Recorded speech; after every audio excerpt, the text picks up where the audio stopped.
Bol Radha. Exterior garden, day. View of Shush's garden in the daytime. Radha and Shush are sitting on the grass. We hear the chirping of weaver birds, African bulbul, and the bark of neighborhood dogs.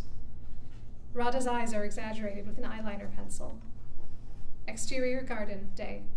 Radha is upset and starts to cry. Her eyeliner starts dripping down her face. Dimple, what will we do once the deadline has passed? Where will you go with your Ugandan passports? I wish you could come with us. Shush gives Radha a hanky and holds her in her arms. I keep thinking we'll never see each other again. How can that be?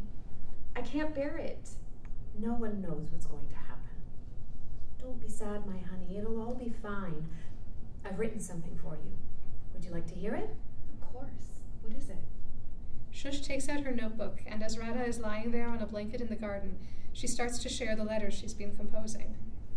We hear the music to Yamara Prem Patar. After reading my love letter from Sangam. Should I write kind? Should I write beautiful? Or should I write beloved?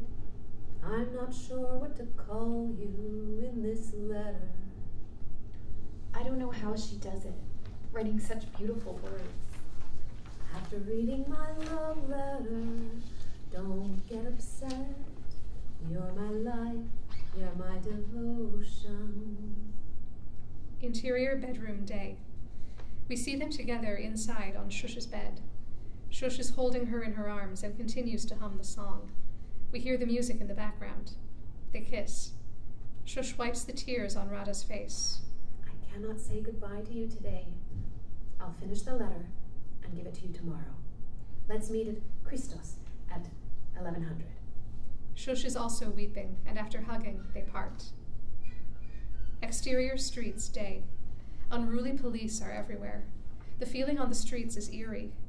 We see people boarding up shops, lots of people walking with bag full of things they've bought cheaply from the shops. Some shops are being looted, while others have signs advertising closing down sale and to clear on windows. Radha walks nervously on the street, clutching her bag. Inside, she has a photo of her and Shush taken at the botanical gardens.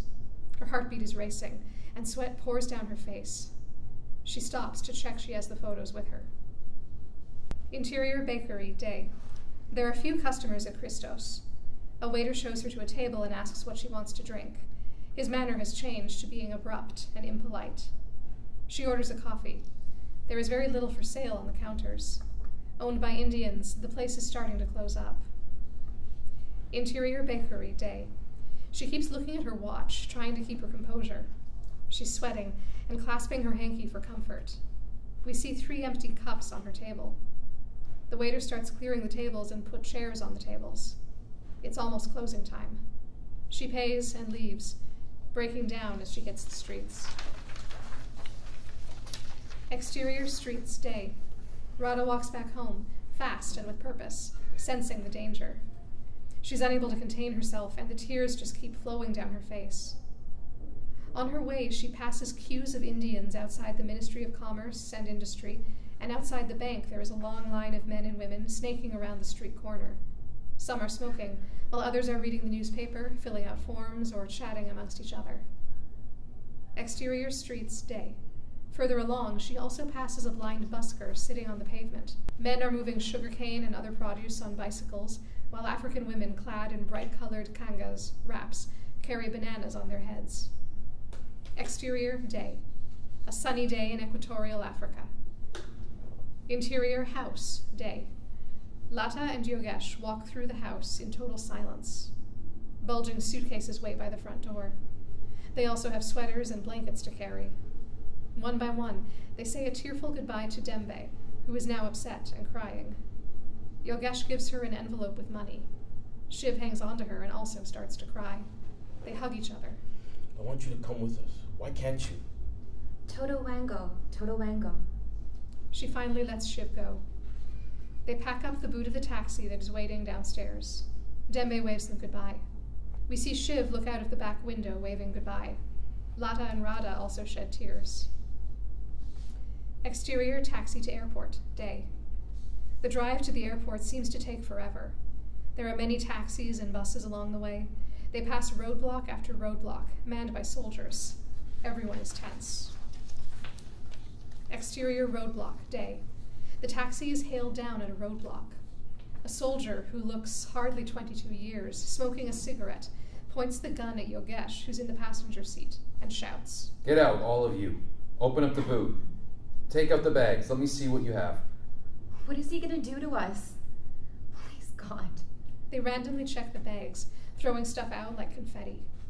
Walking towards Lada, he demands, "Take off your watch and bangles. Pointing to a pile, he instructs her. Put them over there." Lada takes off the watch and bangles as commanded.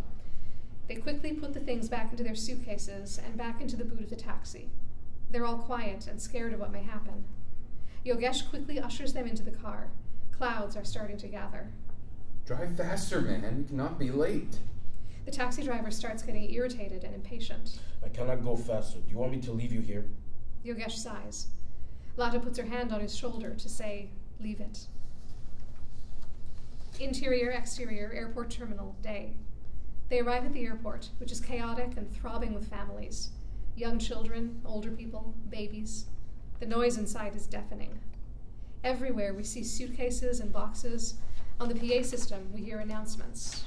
No one is allowed to travel with more than 50 pounds. Open up your bags. Have your passports ready. We see women being slapped for crying and cowering. People have multiple layers of clothing to shield them against the anticipated cold. Yogesh and his family quietly navigate their way through customs and immigration. They look down when spoken to. Exterior, interior, airplane, day. The sky is getting darker. The song Dost Dost Naraha, My Friend is No Longer My Friend, from Sangam, playing in the background. My friend is no longer my friend. My love is no longer my love. Oh, my life, I have lost my faith in you. The plane to London Stansted is now ready to board from Gate 2. On the way to the plane, we see many boxes of people's belongings on the tarmac. Many of them are open, and some are falling apart from being exposed to rain and sun. All the secrets have been disclosed. The secret bearer no longer remains. I have lost my faith in you. Interior, plane. There's commotion inside the plane, with people trying to fill up the overhead compartments. The door is closed. The plane taxis on the runway for what feels like forever. There is pin-drop silence. Stewardesses walk back and forth, preparing for takeoff. The heavens open up, and the rain starts to fall heavily. Our flight to London today will take around 10 hours. Radha clutches her hanky in her blanket, unable to hold back the tears. She looks vacantly out of the window onto Lake Victoria. Shiv clasps his sister's hand, trying to comfort her. Her parents look on tearfully from the other side of the aisle. No words are spoken. The one who embraced me fearfully while speaking in a somber voice. Who was she if it wasn't you? It was you. During the time of the journey, the one who shed tears of pearls. Who was she if it wasn't you? It was you. Once the plane takes off, many passengers clap and breathe a great sigh of relief. Radha lies back and falls asleep with her head under the blanket. She's heartbroken. The music stops.